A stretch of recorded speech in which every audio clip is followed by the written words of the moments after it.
नमस्कार, लक्ष्मी रेसिपीमध्ये आज आपण उकडीचे मोदक बनवणार आहोत. त्यासाठी सर्वात आधी मोदकाचं सारण करू. कढईमध्ये 1 चमचा तूप टाकायचं, 1 चमचा खसखस टाकायची, 1 कप खोबऱ्याचा कीस टाकायचा आणि परतून घ्यायचं. बदाम कुटून टाकायचे आणि परतून घ्यायचं. 1 कप गूळ टाकायचा आणि गूळ मेल्ट होईपर्यंत परतून घ्यायचं. सारण तयार झालं की प्लेटमध्ये काढून घ्यायचं.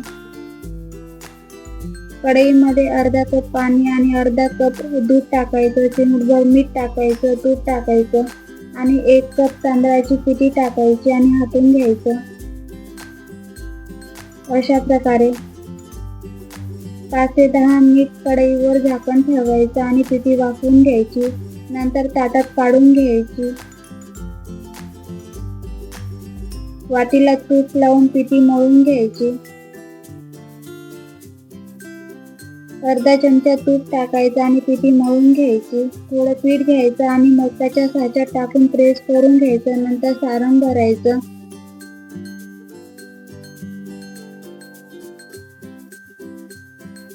अशा प्रकारे मोदक करून घ्यायचे.